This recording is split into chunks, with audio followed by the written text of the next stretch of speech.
tal? Buenos días, tardes o noches, dependiendo la hora en la que hayan decidido tomar esta asignatura. Vamos a continuar con la asignatura de Estrategias Internacionales de Mercadotecnia, hoy con la clase 13, aquí nuevamente en su colegio de empresarios. Bueno, el día de hoy vamos a empezar a ver toda la parte de procesos y documentación del comercio exterior.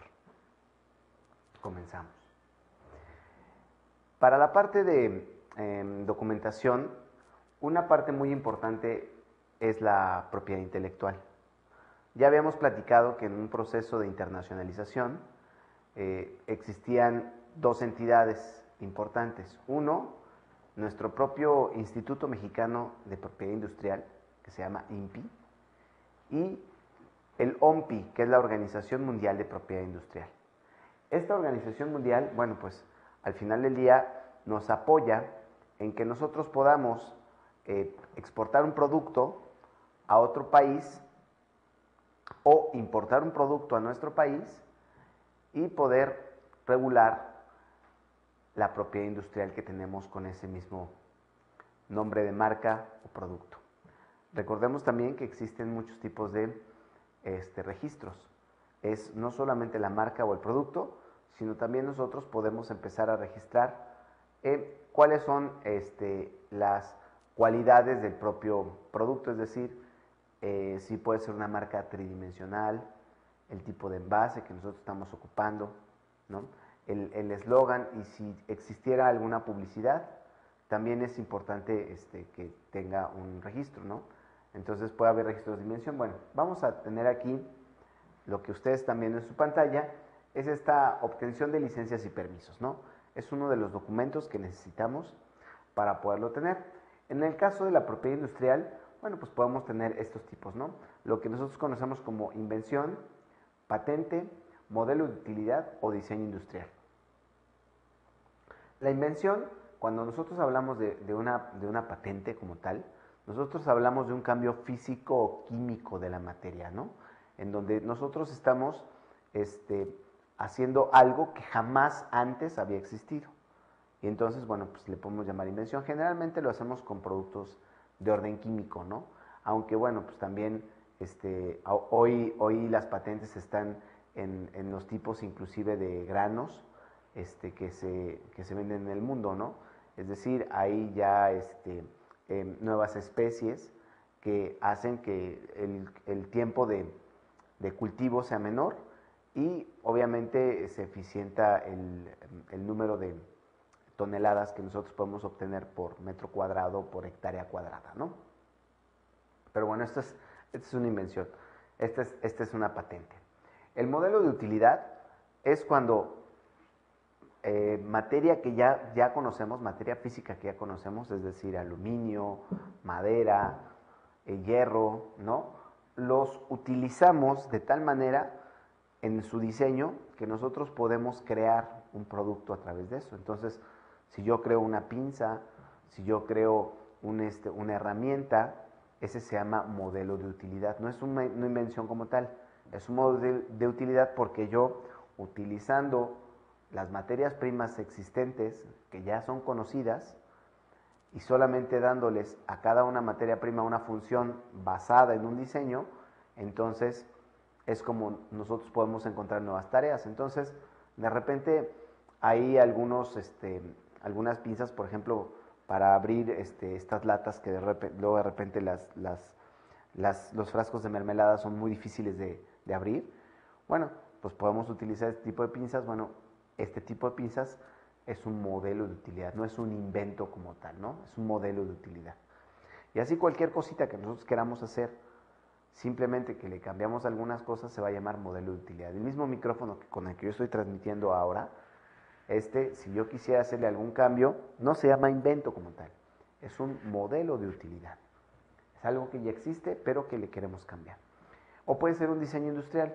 El diseño es simplemente algo que ya tenemos incorporado, pero que pues, puede estar más estilizado, puede estar más a la onda, puede estar... Entonces, eso también se puede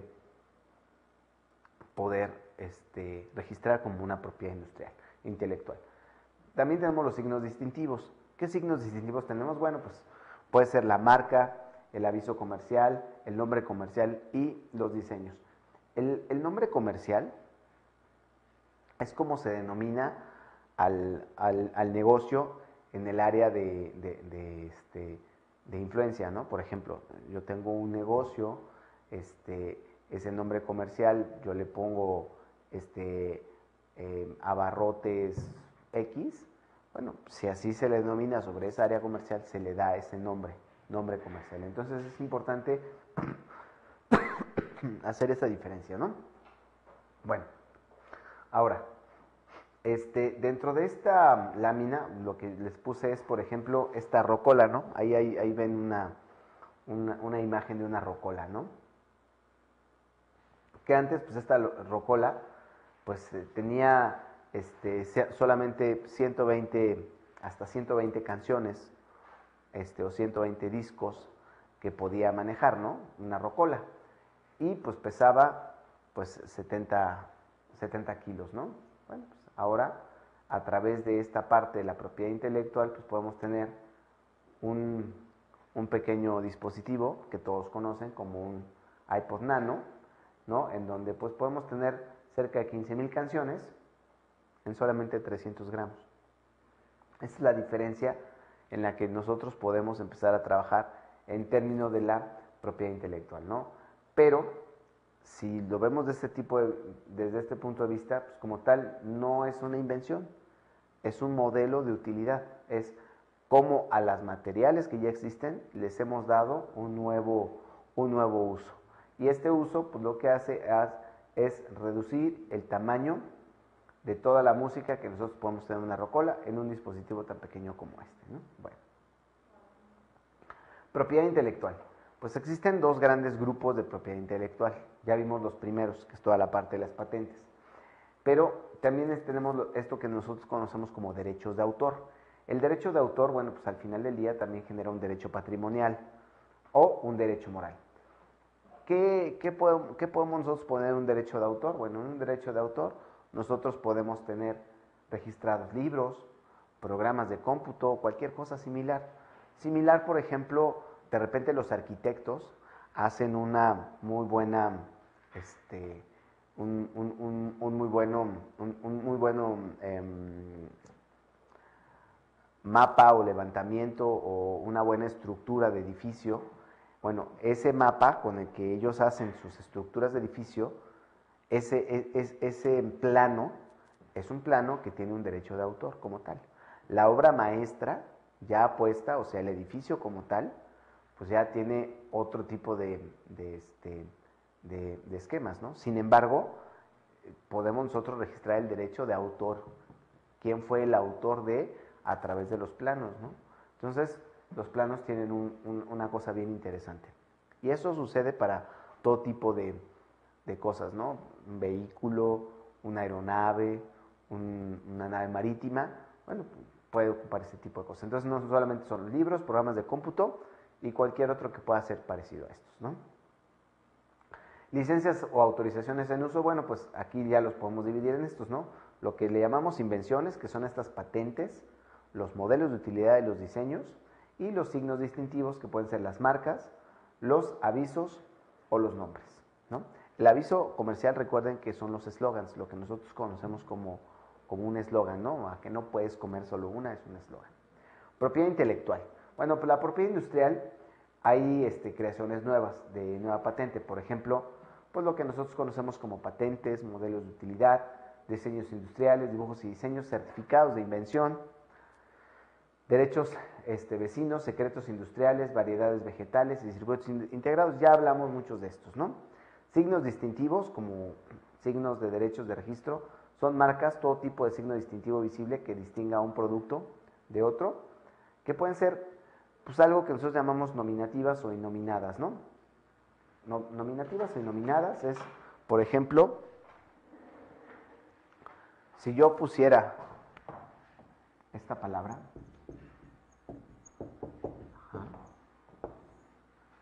este es el orden que nosotros conocemos nominativo,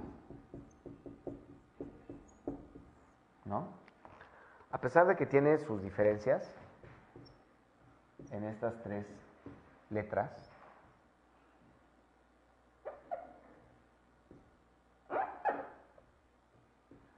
aquí nosotros podemos entender que es nominativo por algo que nosotros podemos llegar a nombrar, ¿no? Si nosotros lo podemos mencionar de alguna manera, por eso se llama nominativo.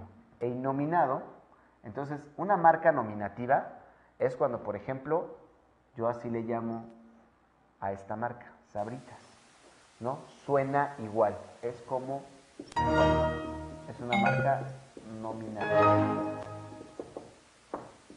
Ahora, una marca innominada no es como suena la marca. La marca innominada ya viene siendo el logotipo, como tal. Entonces es el signo con el que nosotros, ¿sí? O distintivo con el que nosotros vamos a conocer. Esto se llama innominado. Porque no lo puedo nombrar, pero sí lo puedo ver. Entonces, cuando hablamos de este tipo de marcas, como marcas nominativas o marcas innominadas, tenemos que ver que esa es la diferencia, ¿no? También tenemos estas marcas que llamamos nosotros mixtas o tridimensionales. Las mixtas es cuando nosotros registramos ambas. Registro cómo suena y cómo se ve, ¿no? Entonces, en un logotipo, muchas veces lo que ya nosotros registramos es precisamente eso. Cómo suena, pero también registro cómo se ve.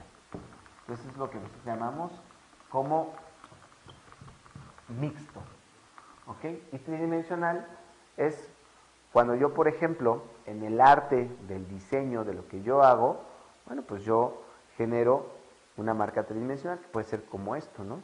O puede ser el clásico de una marca tridimensional que hemos visto es, por ejemplo, la botella de Coca-Cola.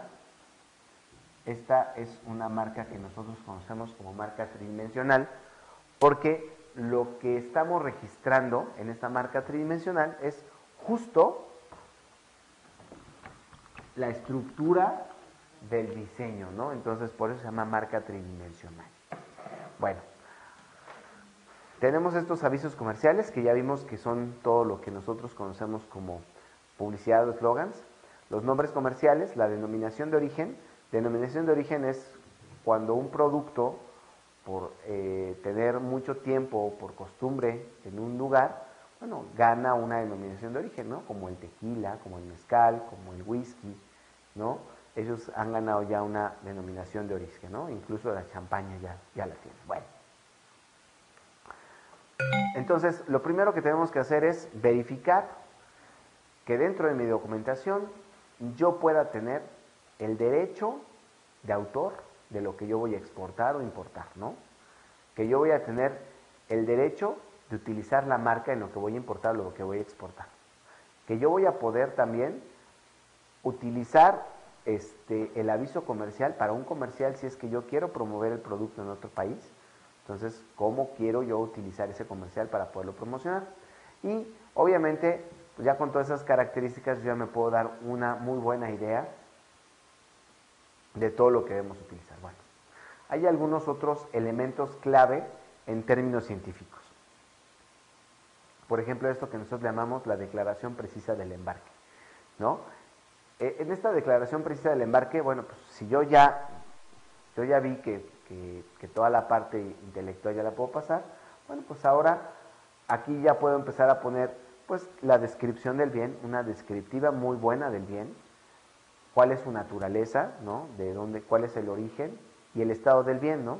A veces nosotros podemos importar o exportar el producto en términos del tipo de estatus, puede ser solamente una refacción, puede ser estado en estado utilitario, o puede ser un estado ya como usado, ¿no? Como una herramienta que es como ya una refacción o alguna otra cosa, ¿no? El contribuyente y sus generales, o sea, todos los datos del contribuyente, el origen, procedencia y destino del bien, la base gravable, que esto es a partir de se puede considerar el costo o el precio del bien. Esto nos va a tener la tasa y con ello el tipo de contribuciones que se tiene que llevar y también la identificación del bien, ¿no? Si el bien necesita tener alguna otra identificación. Entonces, dentro de todo esto, pues ya tendré que hacer una declaración precisa del embarque para que cuando llegue a la aduana, bueno, pues ya sepan todo esto, ¿no? El estado del bien, ¿no? Líquido gaseoso, su naturaleza, su descripción, ¿no? Es una refacción, es un bien completo, ¿no? Y todo este tipo de cosas que se necesitan para que podamos comenzar. Bueno, ya tengo mi primera parte. Las siguientes serían mis regulaciones y restricciones no arancelarias. ¿Cuáles son mis restricciones y regulaciones no arancelarias? Por ejemplo, tener un permiso previo de importación. Este permiso previo de importación se tiene que obtener ante la Secretaría de Economía. Entonces yo voy a la Secretaría de Economía y ahí tengo que estar yo en algo que nosotros le llamamos el registro de importadores, ¿no? Si yo quiero empezar a ser importador de algo, entonces acudo yo a la Secretaría de Economía para registrarme en mi registro nacional de importadores. Una vez que ya estoy en este registro de importadores, bueno, pues yo ya puedo comenzar a importar productos, ¿no? No puedo hacer esta acción si no antes yo hago este elemento importante, ¿no? Muchos agentes aduanales pues ya obtienen esta parte y entonces muchas veces lo que nosotros hacemos es hacer la importación a través de un agente aduanal. Entonces, eso nos ayuda a tener este permiso previo de importación. Sí, la importación la voy a hacer por única vez, ¿no? Pero si esta importación ya es muy constante, ¿no? O yo ya me voy a dedicar constantemente a importar para vender porque tengo una tienda, en el caso de una pequeña tienda pues, mexicana como un Chedraui o como un Soriana, entonces vale la pena que yo ya tenga este permiso previo de importación. Bueno, después un aviso automático, ¿no? Ahí es donde pues yo voy a avisar la importación que voy a hacer y las cuotas compensatorias en su caso de lo que voy a traer. Una cuota compensatoria, habíamos visto, es cuando yo, por ejemplo, quiero importar un producto que el país sí produce, entonces el gobierno dice, bueno, si el producto ya existe en México, si tú traes ese producto de otra parte del país, de otro país, y ya existe aquí, nosotros lo producimos, entonces estás dañando la industria. Entonces vamos a compensarlo con una cuota que va a estar adicionada al bien que tú vas a traer. Por eso existe esta cuota compensatoria, que es una especie de castigo por importar algo que ya existe, ¿no? Entonces esto hace que tu precio pues sea elevado en términos de lo que estás trayendo y obviamente, bueno, pues que puedas traer menos producto para que tú no destruyas una industria nacional. Entonces, por eso es el caso de la cuota compensatoria. Luego tenemos estos certificados de cupo. El certificado de cupo es cuántos productos son los que tú vas a traer y cuántos son los que estás autorizados a levantar por cada uno de los embarques que estás haciendo. Luego, cumples con la norma oficial mexicana, es decir, yo voy a traer un producto electrónico. Ese producto electrónico, cuando yo lo traiga, el cable con el que se va a conectar, el voltaje del producto va a funcionar. Porque yo puedo decidir traerme un producto electrónico que viene de Portugal, por ejemplo, pero en Europa el tipo de voltaje está a 220, ¿no? Y nosotros utilizamos generalmente 120 volts. Entonces, ahí nosotros tenemos que verificar que cumpla con esa norma. Pero no solamente este tipo de productos, ¿no? Lo debe cumplir los textiles, lo deben cumplir los envasados, lo debe cumplir casi cualquier producto que nosotros queramos traer, deben cumplir con la norma oficial mexicana. Entonces tenemos que ver qué tipo de producto es y esas las pueden consultar muy fácil, es meterse a internet y consultar ahí la norma oficial mexicana de la industria en la que yo voy a estar para verificar que el producto que voy a traer cumpla completamente con todas estas normas, ¿no? En caso que no cumpla, vamos a tener un problema. Por eso es importante que una vez que tengamos estos requisitos, los tengamos bien escritos y bien sabidos antes de que podamos ejecutar una acción de importación, ¿no? El permiso para mercancías sensibles, que le llamamos el permiso PX o MQ para mercancías sensibles, este es en el caso de que nosotros quisiéramos traer, por ejemplo, algunos químicos que pudieran ocasionar algún incendio, que pudieran hacer alguna cosa. Entonces, bueno, si yo quiero traer, por ejemplo, hidrógeno líquido, ¿no? Tengo que verificar, tengo que decir que este es lo que voy a importar. Y bueno, tiene que tener ciertas normas también de manejo. Entonces es muy importante, por eso es importante, si yo voy a hacer alguna cosa de estas, pues tengo que tener este PX o MQ, que muchos de estos también pueden ser algunas veces cosas que la Armada de México, bueno, pues va a impedir para el caso de que puedan alguien armarse aquí, ¿no? O generar algún explosivo o alguna cosa que pudiera dañar al país. Entonces, por eso es importante cumplir con este permiso. Después el certificado fitosanitario. Ese certificado fitosanitario es generalmente en productos, lo que nosotros llamamos vegetales, o lo que son productos cárnicos. Entonces, todos estos dos tipos de productos en su generalidad van a pasar por un proceso fitosanitario, ¿no? Estos cárnicos pueden ser aves, pueden ser ganado ovino, bovino, o puede ser pescado. Entonces, cualquiera de estos tres elementos va a pasar por este certificado fitosanitario para verificar que, bueno, pues que el producto que estamos trayendo no va a dañar y que está libre también de cualquier enfermedad, ¿no? Recuerden ustedes, por ejemplo, las enfermedades que hoy están teniendo, por ejemplo, las gallinas y que están matando a muchas gallinas en nuestro país, que, bueno, pues dicen que vienen de algunas gallinas que se importaron de Asia, ¿no? Entonces, por eso es importante verificar que podamos cumplir con este certificado fitosanitario. También este certificado de sanidad, que no solamente el fitosanitario es, la diferencia es en que en el certificado fitosanitario vamos a encontrar cuántos elementos que están dañando al producto existen, ¿no? Y hay números permisibles. Es diferente al certificado de sanidad porque el certificado de sanidad me dice si ha cumplido con normas de producción sanitaria. Pero, ejemplo, puede que haya cumplido normas de producción sanitaria, ¿no?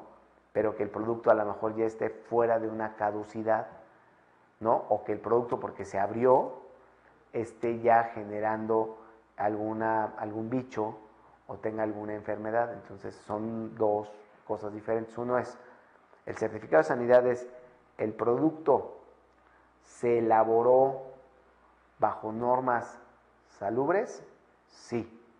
Y el otro, el estado actual del producto es bueno para el consumo, son las diferencias, ¿no? Y entonces, con todo esto, pues ya vamos a tener, una vez que nosotros lo presentemos, esta autorización sanitaria previa de importación, ¿no? Y entre otros los certificados, ¿no? Aquí les pongo que la Ley de Comercio Exterior establece que cualquier RRNA debe ser autorizado por el COSEX y posteriormente publicarse a nivel de fracción arancelaria en el Diario Oficial de la Federación. De lo contrario, no tendrá validez, ¿no? Entonces, aquí cualquier cosa que nosotros queramos cambiar en estas regulaciones, el RRNA son las regulaciones no arancelarias, regulaciones y restricciones no arancelarias, son las que se van a poner ahí, ¿no? Y bueno, estas son para el caso de México, pero en el caso de los demás países, en el caso del mundo, tenemos nosotros que ver cuáles son las restricciones en cada país y poderlas sortear, ¿no? Tener en caso de que nosotros queramos exportar. Bueno, ahora, aquí les muestro lo que ustedes tienen ahí en su pantalla, es esto que nosotros llamamos el pedimento completo. En este pedimento completo, si se fijan ahí en la pantalla, tienen, obviamente, este es un ejemplo de más o menos cómo se llena el pedimento. Y bueno, viene ahí el número de pedimento, el operador, la clave de pedimento, el régimen arancelario, ¿no? El destino, el tipo de cambio, el peso bruto, la aduana de entrada y salida, ¿no? Los medios de transporte, los valores en dólares, los valores en aduana, los precios pagados, los datos del importador o exportador, ¿no? Este pedimento es prácticamente parte de lo que se llena, de la documentación que se llena. Viene aquí, pues, los valores en seguros, los fletes, ¿no? Si hay algún blindaje o no, otra cosa que pueda incrementar el valor del producto, y los acuses electrónicos, ¿no? La clave de sección aduanera, los talleres, el despacho, las marcas, el número total de bultos, todo lo que nosotros queremos del pedimento. Y aquí incluso viene el cuadro de liquidación, ¿no? Y aquí ya vienen ya más cosas, ¿no? El número de la factura, la fecha, el Incoterm, recuerden lo que estuvimos viendo del Incoterm, la moneda extranjera, el valor, el factor de moneda, los dólares, el agente aduanal. Fíjense cómo viene todo este certificado, ¿no? Es muy importante que ustedes tengan en conocimiento esta parte del pedimento completo, ¿no? Y bueno, este es el anexo al pedimento. Lo que están viendo ahora en sus pantallas es este anexo. Y ahí tenemos pues, el número de pedimento, el tipo de operador, la clave del pedimento, el RFC, la CURP y las partidas, ¿no? Ahí vienen las partidas por fracciones, arancelarias, los renglones, el valor anual, la marca, los permisos, todo este tipo de cosas, ¿no? Aquí ya viene el fin del pedimento y después los agentes aduanales, la firma autógrafa. Esto es prácticamente lo que nosotros tenemos que llenar cuando nosotros queremos importar un producto en el término de cuando yo hago un pedimento, ¿no? Entonces, o yo quiero hacer alguna exportación y bueno, entonces yo voy a utilizar la aduana para esto, ¿no? Ahora, ya conocemos cuáles son los pedimentos. Vámonos al diagrama de flujo de exportación. Fíjense muy bien en sus pantallas, ¿no? Primero, pues el agente aduanal recibe las facturas. El agente aduanal es el primero que va recibiendo las facturas, ¿no? Clasifica la mercancía, calcula el impuesto, paga el pedimento y entonces se acciona este accionamiento de selección automatizada. Entonces aquí es donde tenemos dos cuestiones. Si ya hay un reconocimiento aduanero inmediato, bueno, pues ya se reconoce, no hay discrepancias, se sella la caja y vámonos, ¿no? Si este accionamiento de selección automatizada ya quedó. En caso de que no exista, bueno, entonces se tendrá que hacer un desaduanamiento libre y se hace la salida. Entonces, es muy importante este accionamiento de selección automatizada, en donde prácticamente en el flujo de exportación, pues nosotros vamos a poder seleccionar lo que estamos nosotros exportando a través de estos semáforos, ¿no? Ahora, si existiera un reconocimiento aduanero, pero existieran discrepancias, bueno, entonces se elabora el acta de notificaciones y se le da salida. Este es el diagrama de flujo de exportación. Cuando yo quiero sacar a través de un agente aduanal la exportación del producto, ¿no? ¿Hasta dónde llega? Llega, recuerden, hasta la aduana y ya se sube al barco. Una vez en el barco y estando en aguas internacionales, cada país tendrá un flujo de importación diferente. Para el caso de la Secretaría de Hacienda, nuestro diagrama de flujo de importación es diferente. Fíjense muy bien. Yo lo primero que les decía es el alta en la Secretaría de Hacienda y Crédito Público. Selección del agente aduanal. Aquí nosotros seleccionamos a qué agente aduanal es el que nos va a atender. Este agente aduanal tiene que tener un alta en el padrón general o específico de importadores, que es justo lo que habíamos visto acá, ¿no? El Registro Nacional de Importadores, en donde tiene que tener esta persona ya darse de alta, o, como les había comentado, el agente aduanal nosotros lo podemos mantener, ¿no? En el caso, por ejemplo, de compañías tan grandes en México como Walmart, por ejemplo, ellos ya mantienen un agente aduanal que es único y exclusivo para los fines de Walmart, ¿no? Pero si nuestro movimiento es muy rápido sobre esto, bueno, pues nosotros podríamos crearlo. Luego tenemos esta clasificación del sistema armonizado, ¿no? Aquí ya viene después el cumplimiento de las regulaciones y restricciones arancelarias, punto de lo que nosotros ya habíamos visto, todo este tipo de cosas. La recopilación de los anexos del pedimento, se calculan los impuestos, se elabora este pedimento, que es el que ya vimos, y se hace la prevalidación del pedimento, ¿no? Una vez que se hace esta prevalidación, se hace este pago de pedimento en aduana y después se hace este accionamiento de la selección automatizada. Después hay un desaduanamiento libre, el módulo de segunda sección automatizada, igual, o un reconocimiento aduanero, también aquí puede existir este módulo de selección automatizada, ¿no? Para hacerlo más ágil. Y bueno, aquí ya hay una liberación inmediata de la mercancía, ¿no? Si ya pasó por esta parte. En el caso de que haya un reconocimiento aduanero, bueno, pues el producto va a que nosotros conocemos como patio fiscal, un vista aduanal, verifica el producto que cumpla, que sea el mismo que yo estoy poniendo en el pedimento. Hay un reconocimiento aduanero, se firma, el firma del vista, el vista aduanal es el que firma, que ya hizo el reconocimiento, y entonces hay una segunda selección automatizada.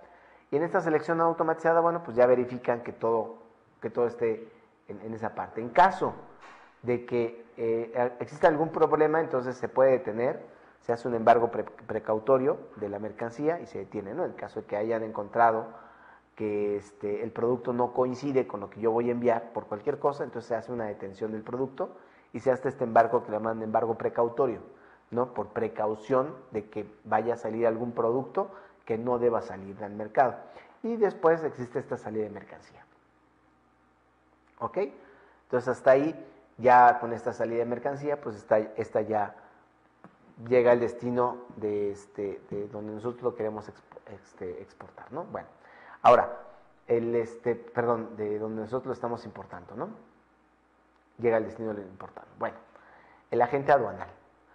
Vamos aquí a hablar un poco del agente aduanal en términos del artículo 159 de la ley, ¿no? Dice que el agente aduanal es una persona física que está autorizada por la Secretaría mediante una patente para promover por cuenta ajena del despacho de mercancías en diferentes regímenes aduaneros previstos. Entonces, esta persona física presenta, el agente aduanal tiene que presentar una serie de exámenes y esta patente que recibe es pues la validez para que él pueda apoyar en todos los procesos de importación o de exportación de productos. Entonces ellos son las personas con las que debemos acudir, ¿no?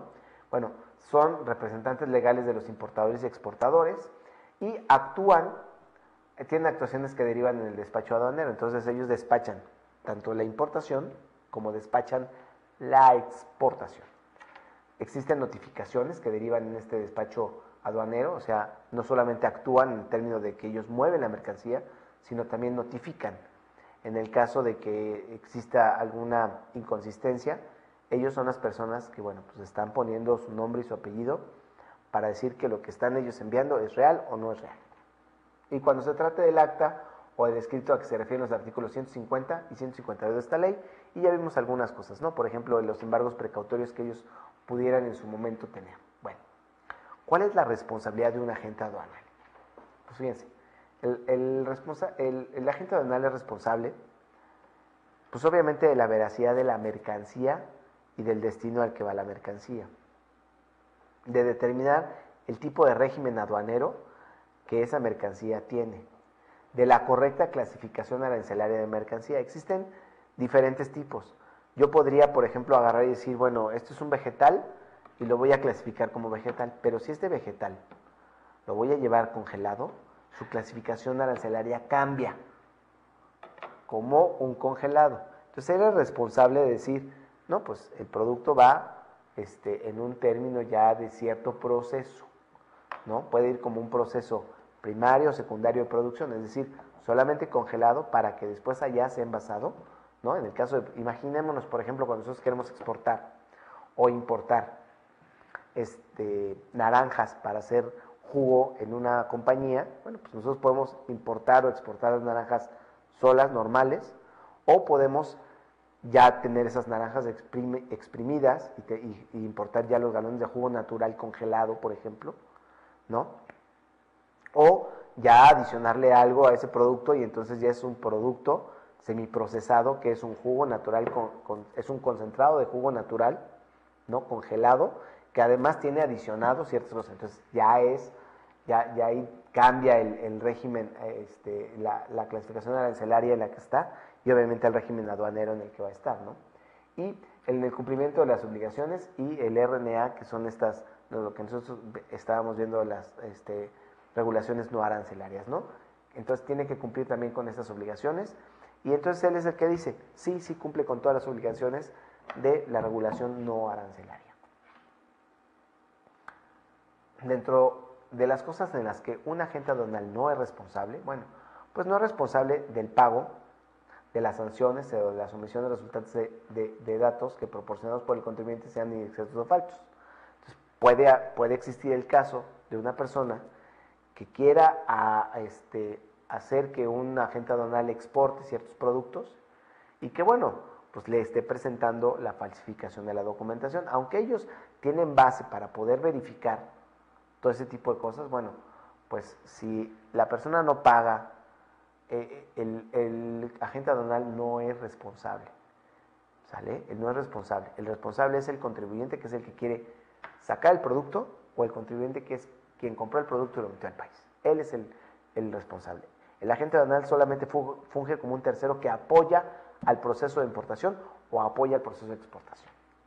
Está también esta omisión de contribuciones y cuotas compensatorias por diferencia entre el valor declarado y el valor de aduana. Entonces, él tampoco es responsable de esta omisión de contribuciones. Se dan las contribuciones y el contribuyente, que es quien importa o exporta, es el que tiene que pagar esas contribuciones en el caso de que existan. Y bueno, el agente aduanal no es responsable de esta omisión de contribuciones, ¿no? Él será responsable de que dentro del pedimento no haya puesto esa parte, ¿no? Eso sí.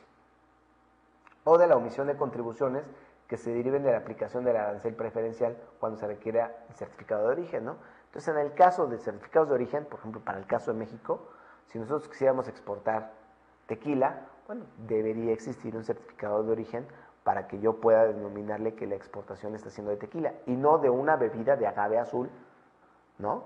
Entonces, porque entonces no estoy exportando tequila, estoy exportando una bebida tipo tequila que está formada por agave azul, pero que no es tequila porque no se sembró en el lugar de origen en donde debe sembrarse el tequila. Pero puede pasar lo mismo a la hora de importarlo, ¿no? Entonces, si por saltarse esa parte de origen lo queremos importar, bueno, a la hora de venderlo tenemos que ser muy claros y decir, el producto no es champaña, es vino espumoso tipo champaña, ¿no? En el caso de que se esté importando. Y la omisión de cuotas compensatorias cuando se importan mercancías idénticas o similares a aquellas sujetas a dichas cuotas. Y bueno, ya hablamos de las cuotas compensatorias, que es este castigo por traer productos que dañen la industria nacional porque son productos que el país sí produce. Y bueno, él no es responsable de esta omisión de pagos o de cuotas o de contribuciones. El responsable es justamente el contribuyente. Y bueno, estas obligaciones de los importadores pues vienen precisamente de este padrón de importadores, que es lo que yo les digo. Primero, la primera cualidad importante es que ellos deben pertenecer, ellos pertenecen a este registro de padrón de importadores. Si yo no estoy afiliado a este padrón de importadores, pues yo no voy a poder obtener alguna obligación. Entonces es importante eso. Luego, corroboro el origen y procedencia de las mercancías, es decir, que estas mercancías de dónde vienen y hacia dónde van, ¿no? De dónde vienen y hacia dónde van para ver si realmente funcionan en el sentido del pedimento que nosotros tenemos. Y manifestación del valor, hoja de cálculo y encargo conferido. Entonces aquí es donde nosotros ya manifestamos el valor del bien y hacemos un cálculo. En esta hoja de cálculo hacemos un cálculo del bien y de todo lo demás que puede ser por cuota compensatoria o lo que sea, y después ya esta parte del control de los inventarios, ¿no? Esta es la obligación del importador. Si se fijan, la obligación del importador contra la obligación del agente aduanal son diferentes, ¿no? Pero a veces el despacho de importación pues tiene el agente aduanal y tiene a un responsable de importación para que nosotros no nos metamos mucho en problemas y entonces le digamos directamente a la compañía, bueno, pues tú ya directamente ponte de acuerdo con solamente con un solo frente, ¿no? Entonces a veces tenemos ese despacho.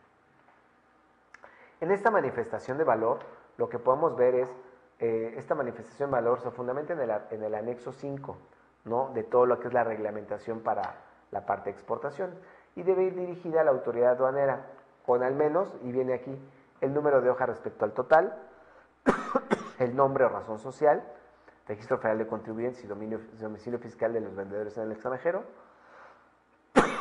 el nombre o razón social, RFC y domicilio fiscal del importador, el nombre del agente aduanal y la patente aduanal, recuerden que es el número que le estamos dando al agente aduanal, el número de la factura con fecha de expedición, indicar el método de valoración, es decir, cómo se hizo esta valoración de productos, anexar los documentos, todos los documentos o numerar todos los documentos anexos, ¿no? En el caso de que lleven planos, certificados y más cosas, se va a poner, y el periodo que cubre una operación o 6 meses, ¿no? Si es por solo una vez vamos a obtener el producto o si esta es una operación que va a estar por más tiempo. Y bueno, también existen este tipo de cosas que le llamamos nosotros las consultas sobre clasificación arancelaria. La consulta sobre la clasificación arancelaria es para que nosotros tengamos en cuenta realmente cuál es la clasificación del arancel que le corresponde. Esto lo podemos hacer los importadores y exportadores y agentes aduanales previa a la operación de comercio exterior podrán consultar a las autoridades aduaneras sobre la clasificación arancelaria de las mercancías cuando consideren que se pueden clasificar en más de una fracción arancelaria, que es lo que yo les digo, ¿no? Yo puedo clasificar, por ejemplo, no es lo mismo, voy a vender un pie de cría, por ejemplo, de un ganado bovino, a voy a vender carne bovina, o voy a vender carne bovina salada, o voy a vender carne bovina envasada, ¿no? O voy a vender carne bovina hecha sopa, ¿no? Cada uno de ellos lleva una clasificación arancelaria diferente. Entonces, yo no me puedo ir nada más por es bovino y entonces, bueno, pues lo voy a poner así. Entonces, es importante que se haga una clasificación arancelaria. Si existe duda sobre algún elemento, porque las clasificaciones arancelarias son muy pesadas, son muy grandes y existen, bueno, pues más de 20,000 o 30,000 clasificaciones diferenciales.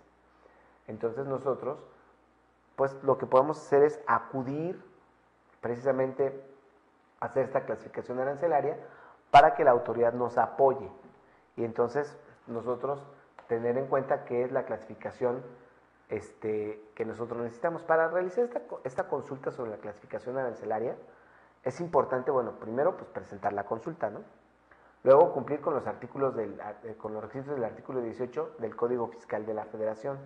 Es decir, que yo sea el agente aduanal, o sea el importador, o sea, solamente, ¿no? Señalar las posibles fracciones arancelarias. Entonces yo digo, bueno, este producto puede tener estas 2 o 3 posibles clasificaciones arancelarias. Razones que sustenten su apreciación.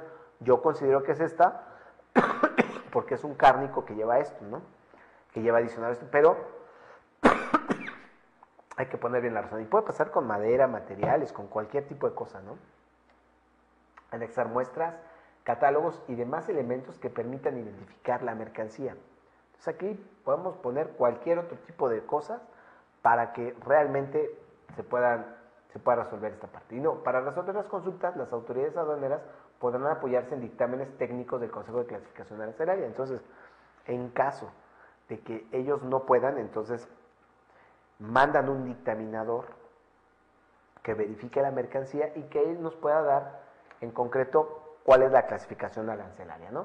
Las resoluciones deberán dictarse en un plazo que no exceda de 4 meses contados a partir de su fecha de recepción. Entonces, imagínense, ¿no? Nada más, y nos ponen 4 meses.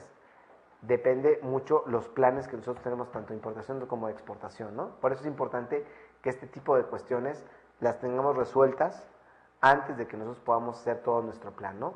Saber muy bien el tipo de producto que tenemos y cuál es la clasificación arancelaria.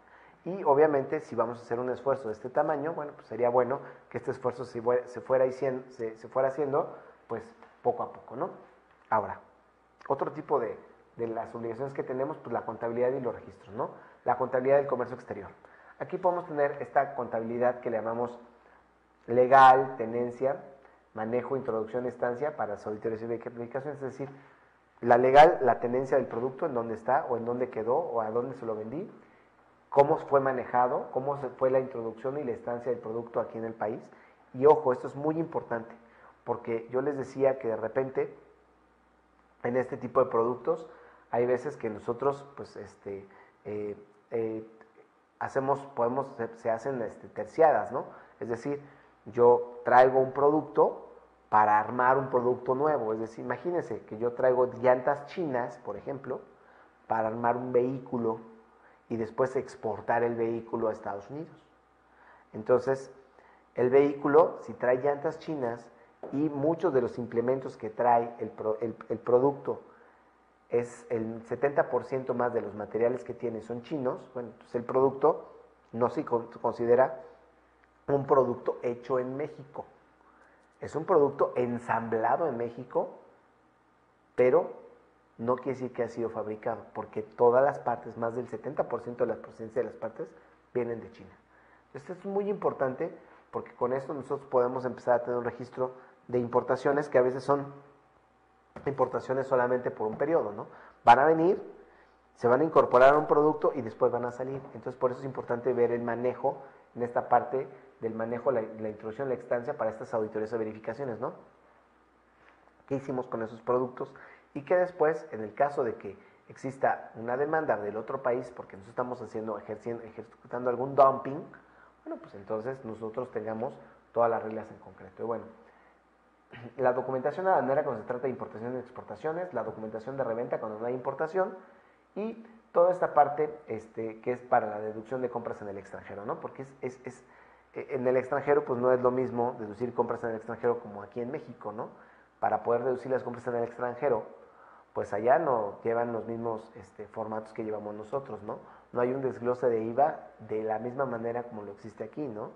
El tipo de facturación o los requisitos de facturación no son los mismos. Entonces, bueno, pues aquí hay que llevar toda esta documentación aduanera cuando se trata de importaciones y exportaciones y la documentación de reventa cuando no hay importación, ¿no?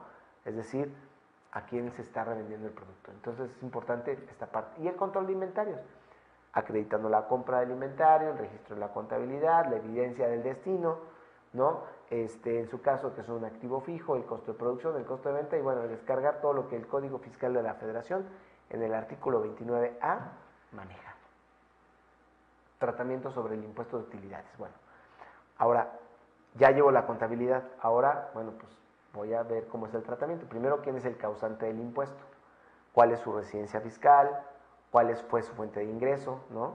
Para verificar que realmente pues, sea aquí, porque a veces puede ser una persona que está en Estados Unidos, ¿no? Que su residencia sea allá y que haya venido a importar a México porque el caso del producto chino, bueno, pues fue mucho más fácil introducirlo a México y después se lo va a lanzar a Estados Unidos. Entonces es importante verificar, para esta parte es la residencia fiscal, la fuente del ingreso, la deducción de compras internacionales con la importación legal, con la reventa del ingreso del extranjero y bueno, la aplicabilidad de los conceptos de estos que llamamos de precio de transferencia, que es el precio normal del bien entre partes relacionadas y no relacionadas, pudiendo aplicar ajustes por volumen, esfuerzo comercial y nivel comercial. Entonces, si se puede aplicar que nosotros llamamos el precio de transferencia. Entonces, sobre va a ser el tratamiento del impuesto sobre las utilidades, ¿no? También el tratamiento especial para plantas industriales, propiedad de extranjeros, que no generan utilidad por tratarse de centros de costos. Entonces, a veces el extranjero, yo lo que les decía es eso, ¿no? Que él llega, monta aquí una planta y obviamente lo que está buscando es solamente hacer una incorporación de un producto que está importando, ¿no? Realmente no le está importando un nacional. Entonces, por eso es este tratamiento especial para plantas industriales, propiedad de extranjeros, que no generan utilidad por tratarse de centros de costos. Y lo que yo les decía, entonces incorporan el producto y después lo mandan a otro país, el producto ya terminado, pero para comenzar a hacer su comercialización, por ejemplo. México tiene firmados varios convenios para evitar la doble tributación, lo que permite acreditar el impuesto sobre la renta pagado en otro país. Y esto es importantísimo, porque aquí, dependiendo del tipo, México ha firmado más de 170 convenios para evitar la doble tributación en todo el mundo. Y esto nos beneficia a que nosotros podamos, si pagamos ya un impuesto, no pagarlo en otro país cuando vamos a vender el producto, sino utilizarlo y acreditarlo para que nosotros tengamos un ingreso, ¿no? Porque si no, pago ya el impuesto sobre la renta de traer el producto aquí, ¿no? Por la importación. Y luego lo llevo a otro país y luego tengo que pagar ahí otro arancel. Entonces ahí es donde decimos, bueno, pues si ya pago un arancel cuando entró, si aplicamos esta estancia y entonces ya no pagas doble tributación, solamente la pagas una vez. Y aquí, bueno, existe una grafiquita ahí que dice el Safe Harbor, la determinación de la base del impuesto, ¿no? Por ejemplo. Otros aspectos financieros, pues las formas de pago internacional. ¿Qué formas de pago internacional tenemos? Bueno, pues existe lo que nosotros llamamos el crédito directo, que es este cambio de una prestación presente por una contraprestación futura.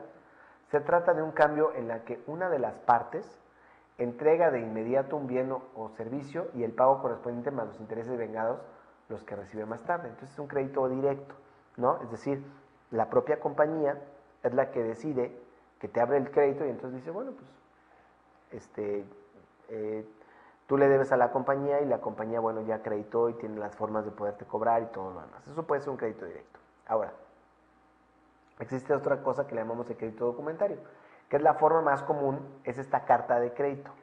Es decir, ya no lo ves directamente en la compañía, es decir, yo, Héctor, con la compañía con la que voy a importar el producto, por ejemplo, si imagínense que yo importara maquinaria pesada, yo no lo veo con la compañía de maquinaria pesada, sino entonces yo lo veo con el banco, con mi banco en México, que tiene relación por banca mundial con el banco de la empresa de la maquinaria pesada.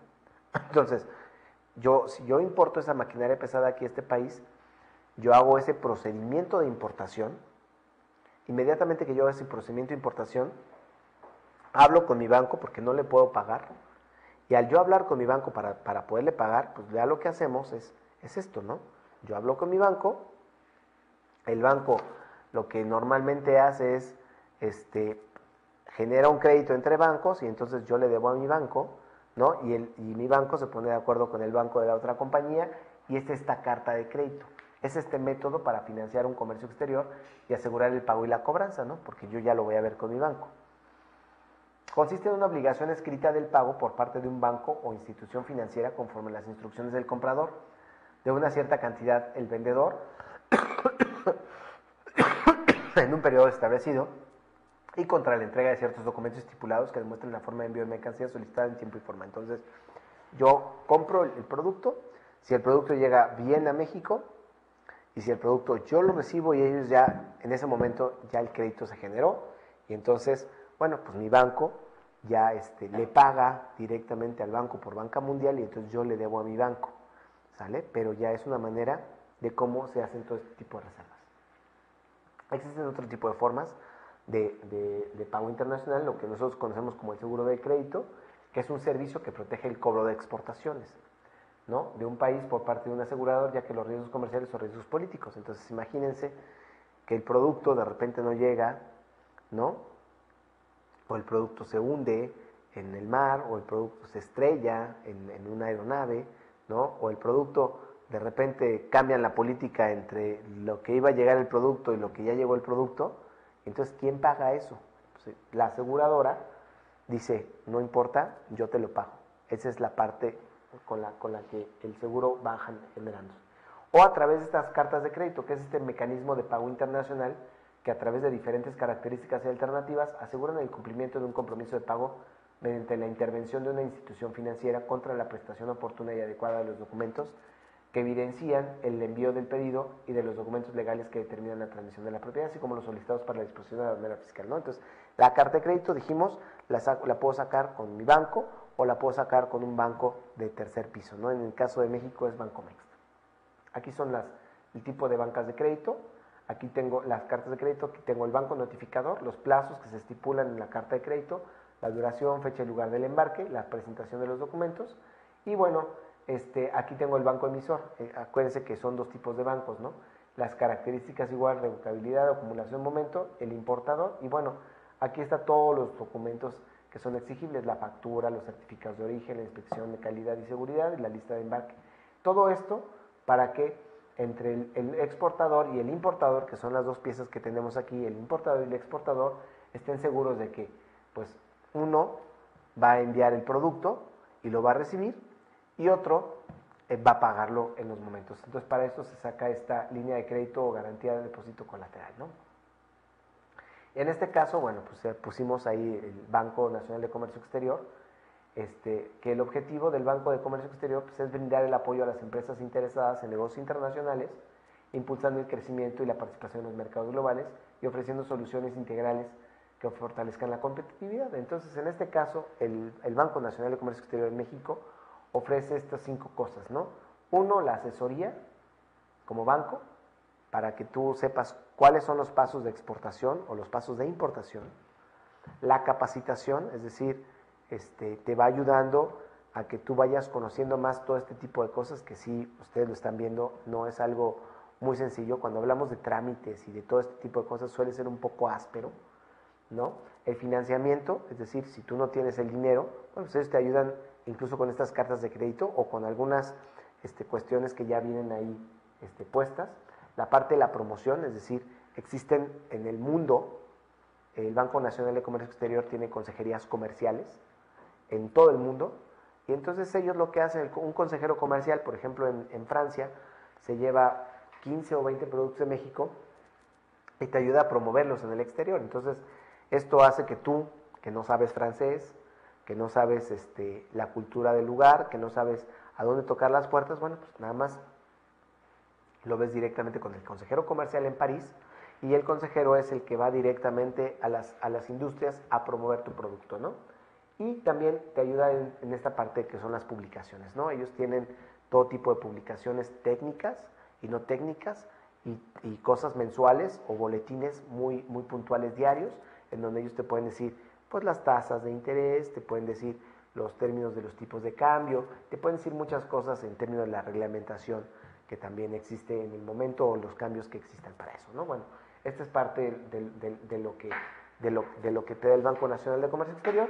Y bueno, pues yo con esto me despido, esperando que ustedes hayan entendido muy bien toda esta parte de lo que es la documentación que se necesita para poder establecer una muy buena relación de importación y exportación, ¿no? Les recuerdo que hagan todas sus labores que tienen ahí en su página web, para que puedan ustedes tener una muy buena calificación y comprensión de las. Muchas gracias, buenas noches, días o tardes. Hasta luego.